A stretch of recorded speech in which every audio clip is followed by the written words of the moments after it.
Assalamualaikum warahmatullahi wabarakatuh dan salam Malaysia Madani.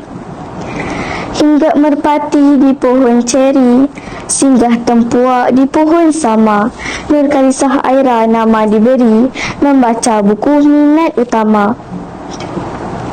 Salam perkenalan daripada saya, si darah manis yang mempunyai wawasan yang tinggi dalam menggapai cita-cita. Bercita-cita sebagai doktor pakar bedah adalah dambaan saya yang dilahirkan pada 22 Oktober 2011. Membaca pula merupakan cara saya merehatkan minda dan menambahkan pengetahuan. Sepanjang sesi persekolahan, antara pertandingan yang saya ceburi ialah pertandingan tilawah Al-Quran pada tahun 2022 dan pertandingan warna pada tahun 2020. Di sekolah saya memegang jawatan seperti pengerusi kelab bola jaring, setiausaha kelab ICT dan AJK Tunas Kadet Remaja Sekolah. Sahabat-sahabat yang saya hormati, membaca jabatan ilmu, membaca menuju jaya, membaca menambahkan pengetahuan. Oleh itu, membaca tunggak kejayaan. Sebagai langkah permulaan untuk menuju kejayaan, saya akan berkongsi bahan bacaan yang telah saya baca, iaitu buku yang bertajuk Khazanah Bumi, Batuan dan Fosil, Mari Melihat Laba-Laba, Alahai Cikgu, dan Sweet Ana Soleha.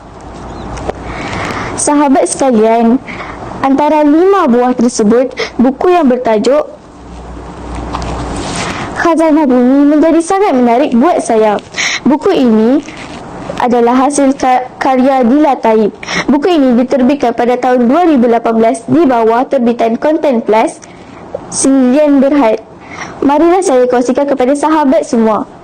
Buku ini menceritakan tentang kepelbagaian dan keunikan khazanah di negara kita, Malaysia. Malaysia mempunyai tempat-tempat yang penuh dengan khazanah bumi yang perlu kita terokai dan dipelihara agar generasi akan datang dapat mengenali keindahan bumi dan menghargai khazanah di Malaysia. Khazanah bumi ini juga merupakan takdir Allah Subhanahu Wa Taala dan dijadikan dengan tidak sia-sia. Setiap khazanah bumi ini milik Allah dan hanya dialah yang berhak mengambil dan menganugerahkan seperti yang dihuraikan dalam Al-Quran ayat 49 dalam surah Al-Qamar. Sahabat yang dikasihi sekalian, antara perkara menarik tentang buku ini adalah penerangan buku ini yang jelas dan menarik. Antaranya huraian berkaitan contoh-contoh khazanah seperti Gunung Genang. Antara gunung berapi yang tertinggi di Malaysia seperti Gunung Kinabalu Sabah, Gunung Tabu Yukon, Gunung Tusmadi, Gunung Burut di Sarawak dan Gunung Burut di Perak. Apa yang menariknya ialah setiap penerangan yang dibentangkan dalam bentuk visual yang berwarna-warni dan gambar yang benar serta jelas. Saiz tulisannya yang agak sederhana menjadi tarikan kepada kanak-kanak untuk meneroka bacaan dengan penuh minat.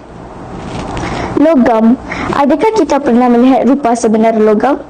Nah, di dalam buku ini dipaparkan gambar-gambar sebenar logam yang menjadi sumber pembuatan barangan berasaskan logam.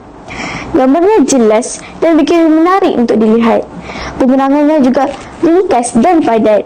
Antara penerangan berkaitan pengenalan logam, jenis-jenis logam dan juga sifat logam. Emas. Semua wanita amat menyukai emas. Siapa sahaja akan menjadikan emas sebagai barang perhiasan mereka. Emas juga menjadi aset paling penting sesebuah negara. Nah, di dalam buku ini, penerangan tentang emas amat terperinci. Rupa emas, nama-nama emas, ciri-ciri emas, semuanya dihuraikan dalam buku Khazanah Bumi ini. Gua dan Batu Arang juga merupakan salah satu khazanah negara yang amat berharga dijelaskan dengan amat baik.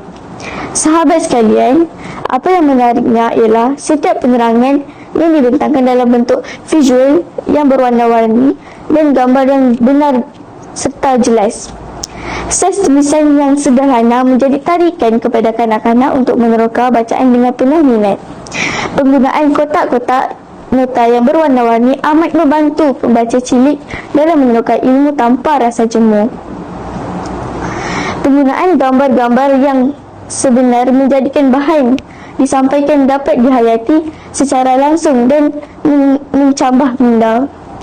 Secara kesimpulannya, buku bertajuk Khazanah Bumi amat sesuai dibaca dan dijadikan bahan yang amat berpengetahuan kepada pelbagai lapisan pembaca. Tahniah kepada pengarang buku ini, iaitu Saudari Dila Taib, yang dapat menghasilkan buku bacaan pengetahuan yang begitu baik dan menepati cita rasa pembaca kecil seperti saya. Akhir kata, kenali buku jangan di luar saja, bacalah hingga ke dasarnya. Moga sampai manfaatnya. Don't judge the book by its cover.